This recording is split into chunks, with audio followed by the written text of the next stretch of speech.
welcome to Golden Table Games with your hosts, Nathan and John.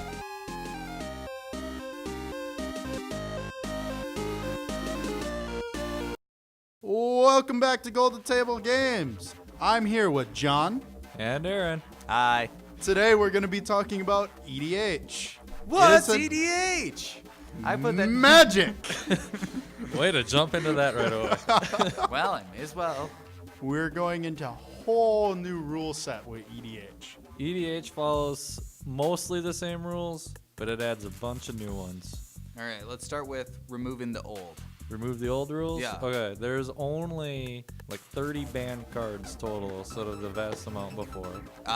All cards good. All cards, all sets. No. Except for don't. Unhinged and Unglued. Yeah. Okay. Do not play Unhinged Unglued. Unless if your friends are okay with it, and chances are as soon as Aaron, you play the card, they'll there's a regret card it. in Unhinged Unglued that says, tear this card and throw it into the air. And Tear this card like confetti and throw it in the air. Everything that confetti touches is now destroyed. There is another card in that set that if your opponent is wearing denim, which you are, I can attack you directly. Now, no. There's another card, another set. You turn every single card on the field into the chicken. When Chicken King comes onto the field, he now has the attack power of everything on the field. Well, it's not just on the field, deck, and graveyard. Chicken King now has power of all of the chickens in play, on field, in deck, in graveyard. And there's a card called the Cheese Stands Alone. That's the only card you have on your side of the field, no mana, no any other card, you win.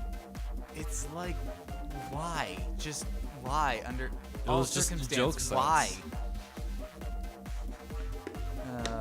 Yeah, I bet like someone wants to buy it just so they can tear it up or something. Like what? Wasn't there like I've heard the story like it's kind of one of those what's it called?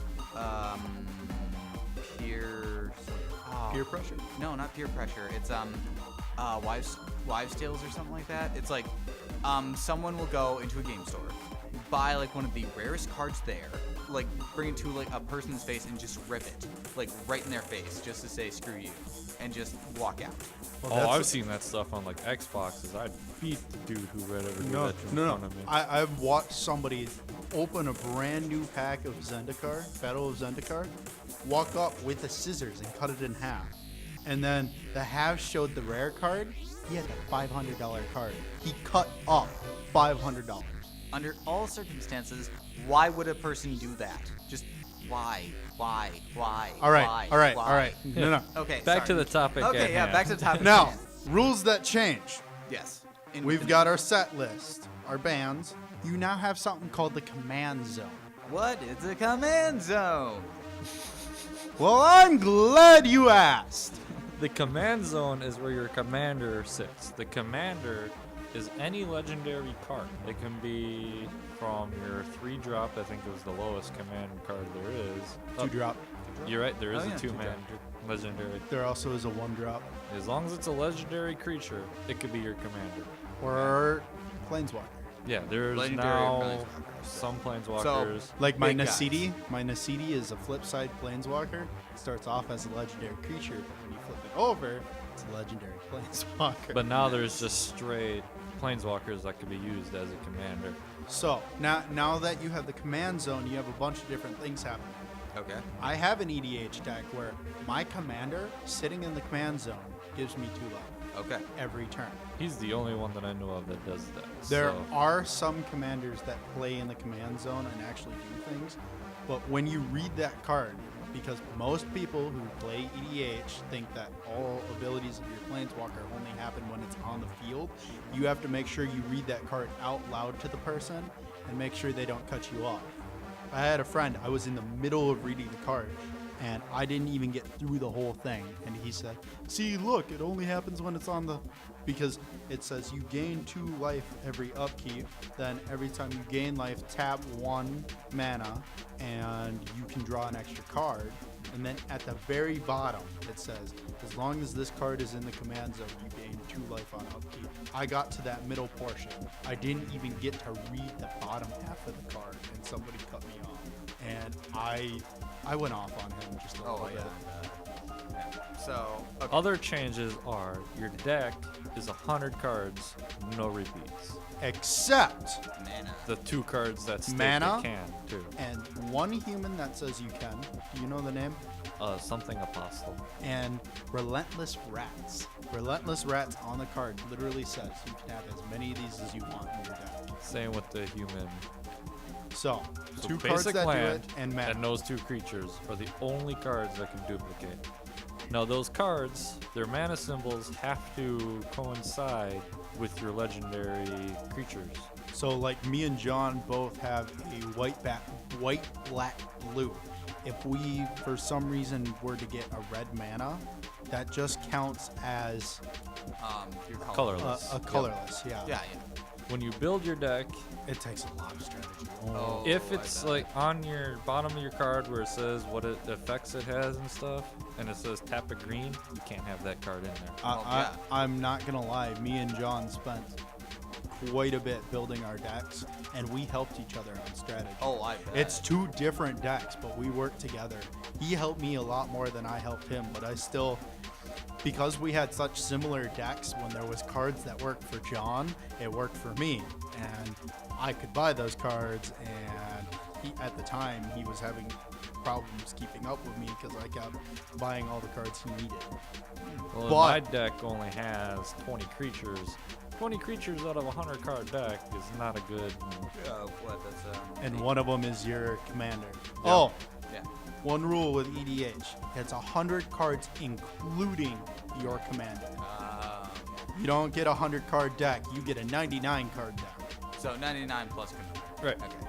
And you can play your commander at any time you have the mana, as long as it's your turn during your main phase. Yeah. But every time it dies, you choose when it dies. You choose if it goes to the graveyard or your command zone. If it goes back to the command zone, you have to tap 2 extra mana the first time. Yep. You pay 2 colorless mana every time you pay to cast it out from the command zone. Okay.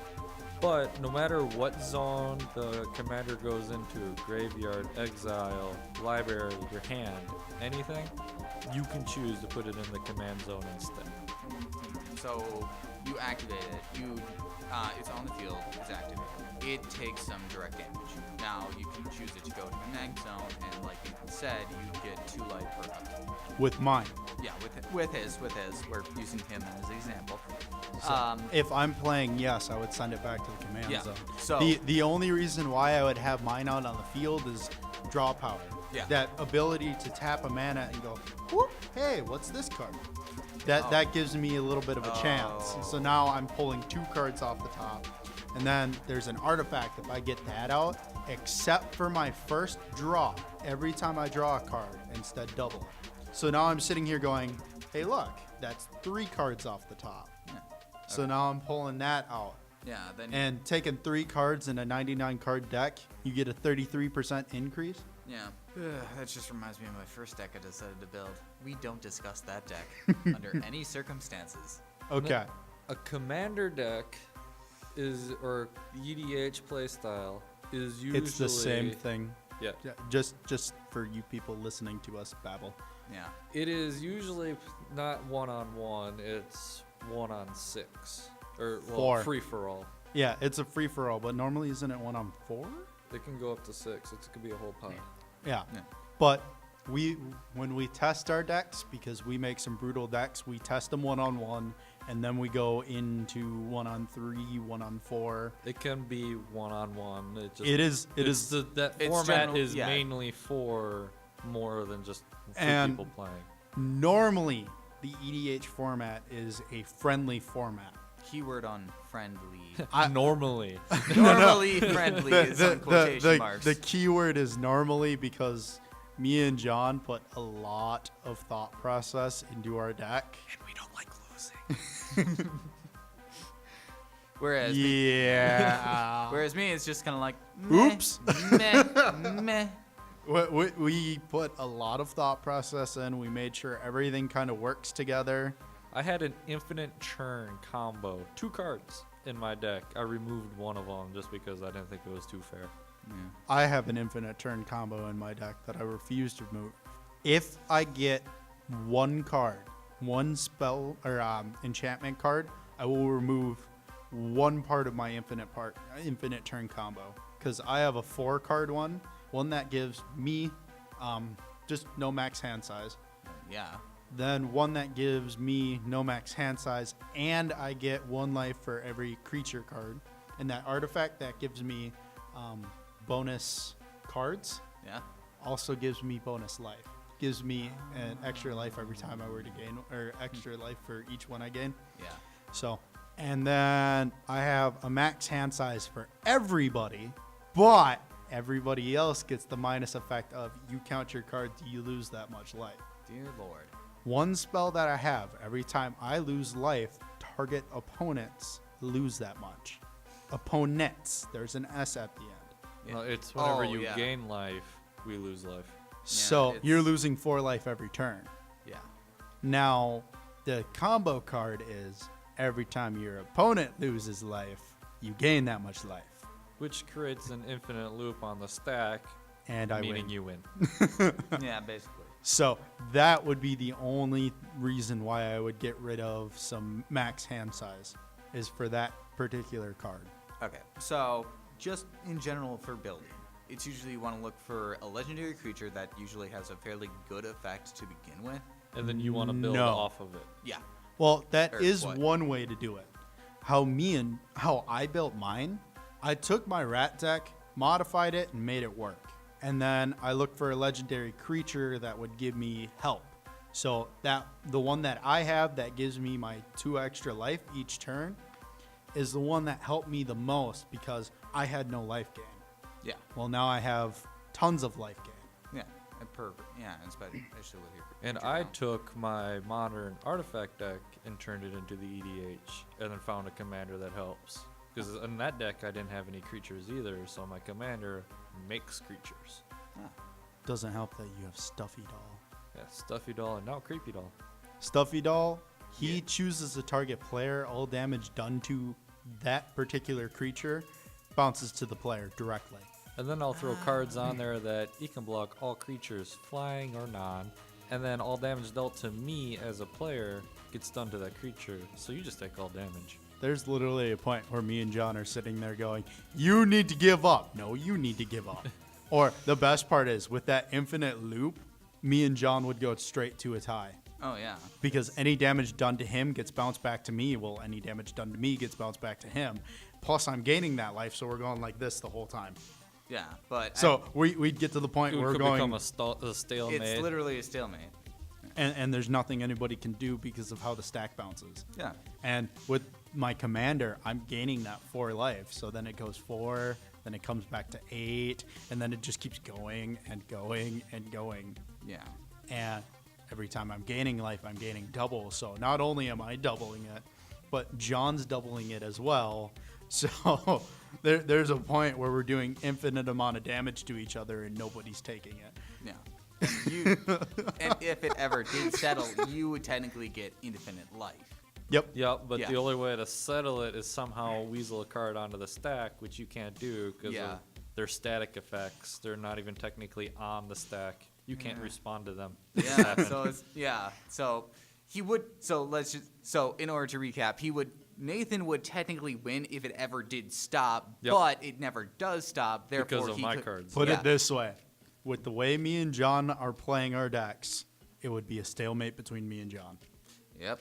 Everybody else loses, but me and John don't win. Which means we wouldn't carry on in a tournament because it would still technically count as a lose in the tournament. size. Actually, it'd count as a draw. Oh yeah. There which is- doesn't help. there though, is in a draw. tournament-wise. There is a draw on tournament slips. Yeah, on very rare occasions you get those, but usually it's either win lose. So the hardest part about EDH is making sure you have those combos and strategies. And that synergy I was talking about the first day, all cards have to work together on an E EDH. They have to. So I built mine off my rat deck. Well, I have something in there, a card called Conspiracy. It turns all my creatures into rats. Yeah. So even if all my creatures, even in my deck, Yeah. So I have this rat that allows me to go through my deck and start pulling creatures out of it. It Yeah. technically starts off as like an ogre's orc or some shit, but It gets rat headed to its type in addition. That's how it's Yeah. stated. So I now have an ogre rat that gives all my rats death touch. Oh, nice. And then anytime a permanent dies, it gives me a 1/1 rat token. Yeah, And I'm already building 1/1 rat tokens with my Marinar by sacrificing a 1/1 rat token. So you're essentially going for the infinite loot, aren't you? yeah, he goes infinite army. I'm Oh over my there God. trying to stall out to the point where I win because you can't do anything anymore. And Yeah, and that's why I kind of like the counter spells so much for And, me. and as fun as this is supposed to be, we've played some mean EDH decks. Oh, I bet. I had an elf deck that pretty much took half the deck and put it in my hand, and I got to play from it. That sounds nasty. I got to shuffle my graveyard back into my library and then draw almost all of my deck. So I got all of those cards back from the graveyard, and I'm sitting there playing. the one I was playing during that was it cycled through my graveyard and deck, so I can pretty much take whatever card I wanted. But they all have to work together. If you just throw cards, because they're all cats, that doesn't work though. Yeah, let's talk about my first deck. Yep, we're going this story. So I decided it'd be a good idea. Hey, I like this effect called Scry. Scry. Scry. Not scurry. Whatever it's called. That's what he used to call it, a scurry. It's I'm gonna scry. scurry you. Now, remember, first episode, I mentioned that scry decks need to be a specific color. Yeah. Actually, I don't think I mentioned that. That was in one of the first recordings. But Yeah. in one of the first recordings that you guys didn't get to hear, I literally said scry decks have to be red-blue. I was black-blue. It did not work. And then he was just blue. And then he got the OP deck because we were sick of his crap. Yeah. Yeah, basically. But yeah, I had to rework it to the point where it's basically it only has only 3 cards that have the scry effect. After that, it's basically counter spells. The problem with going full blue scry or full black scry is you don't have creature base. You don't have God, big no. heavy hitting creatures. God, no. And You do not. that's why all of us kept running over the top of Aaron when Yeah. that deck came out, because he's so focused on scry. I didn't look at anything else. Yeah. And And there are more red creatures that actually build off scry. yeah. There's a red salamander. Every time you attack, you get a scry. There's a red human. Every time you scry, you get a +2. Yeah. So if you can sit and scry, Constantly. Yeah, you can basically build the I beat John with that in a tournament. I got it to the point where I had a +10 added I on think to. you did mention this in the first one. I mentioned the story. That's the Matt story, guys. That's how I won. Is I boosted this thing up to a +10 and just swung and beat John because he didn't have the creatures to block me. Yeah. Well, yeah. So yeah, it eventually went from scry to somehow we got some sphinxes in there. It was just We did not get sphinxes in there. that was Brian. Yeah. you can- Again, he's not very good. Yeah. I he has- built he his has- dragon deck. It's not hard to mess up a dragon deck. And he did. Yeah. Well, the whole time I'm telling him these cards that he needs, and dragon decks aren't the best decks because they're so high drop to begin with. Yeah. Yeah. He also has the justification that you just wanted for a scry. Yeah. Somehow I want a 5/5 blue creature right there in my deck, which I can barely draw from anyways, and try and get that in my hand. Let me throw this out. Sphinxes go from 5-drop to 7-drop, Yeah. and they give you limited abilities, and they come out as 4/4. Mathematically, that does not work. Unless you build pure sphinxes, right? No, even under pure Sphinx, but Sphinx You need a mana ramp. You'd have to do a blue-green mana ramp. That's the only way it would work. Oh yeah, that would make sense. And that's coming from a guy who has a blue-green mana ramp that sort of works. Yikes! Wow. I have a decent blue-green mana ramp, but there's so much extra stuff that I have to do with it. Yeah. I don't know. Yeah, it's kind of one of those things. It was just this was literally my first deck that I built. Yeah, I have to show you it sometime again. try and figure like. Bring it to me and John. Me and John. Yeah, will I fix think it. I brought it to you guys back again. You You basically- brought it to me, and I took it apart a little bit. But bring Yeah. it to me and John when we actually. Yeah, I think it got to the point when both of you were like saying, "I'm not sure." You were both were saying like, "I kind of want this card in, but there might be something else better." When I basically to the point of when I brought it to you guys, and you basically said, I could keep this in, could keep this out," and I was like, "Okay, yeah, this is good enough." I just wanted to get rid of all the crap. The easiest thing to do is bring it to us again when we actually have our cards on us. Oh, and yeah. I think we might make that a video of us dissecting and. Yeah. That's right, guys. I'm calling it. We're going to have a video of us dissecting that deck and bringing it back together. Oh, that's gonna be interesting. Any more questions for us about EDH? Okay, we got the commander zone. Oh, one more thing we forgot. Rules. You start off with 40 life instead of 20. Oh, yeah. Oh yeah, that. kind of like the double-headed. And then you have up to 21 damage dealt by your commander. So And if you I win.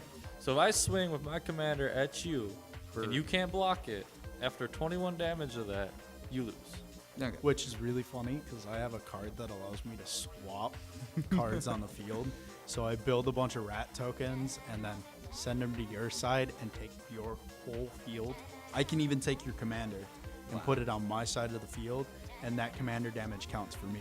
But since Nah. it technically doesn't leave the battlefield, Can't you put it in the can't put it command back zone. in the command Yeah. zone. Oh, boy. All right.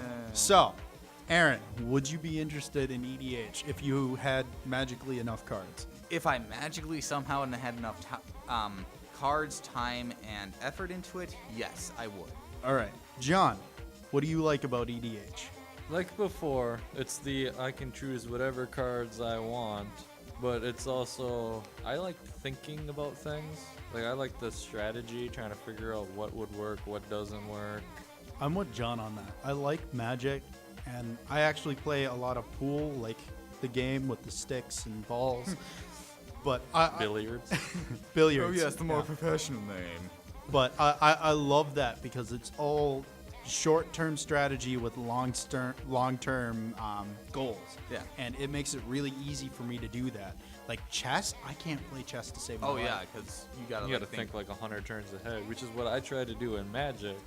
But you can only do that so much when the guy next to you is winging it. yeah, kind of like I only think of like, oh, yeah, I'm Well, pretty much. it doesn't help when me and John build such random decks. Like, he has a goat maker, a token goat maker in his EDH Why deck. what? It works. Under That- what circumstance? Seriously, what It the hell? works because No, it's- no. We have some spare EDH decks. You'll find out. That's all you need to know. All right.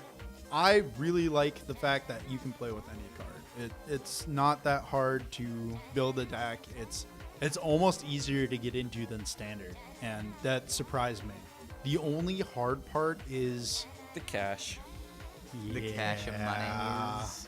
Yeah, what? Being open to every card. There's cards out there that you really want for your deck, but could be dropping like $40. Now, here's the other part of something that you really want for your deck. Somebody else really wants it for their deck too. Yeah. So it's very hard to find. Yeah. All right. Things you don't like, John? Anything you don't like? Just the amount of money. I don't like when people come in with pre-builds.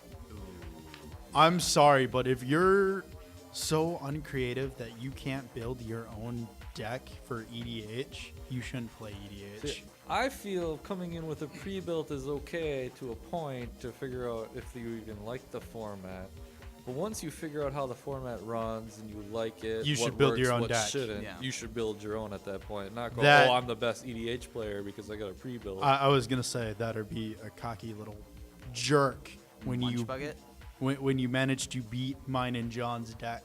Yeah, it's a big victory thing. Ooh, but when me and John build a deck, they're works in Completely progress. from scratch. They're works in progress. We Yeah. test them out. We see what we can do better. That's the point of when me and John build a deck. Yeah. So when we fixed your deck, Oh. clearly it's a work in progress. We need to go back and take a look Oh at God, yes. it. Ooh, no big deal. Yeah, big whoop. It would run fine for like Now. every so often. after listening to us talk about the rules, is there any problems that you think you'd have with EDH?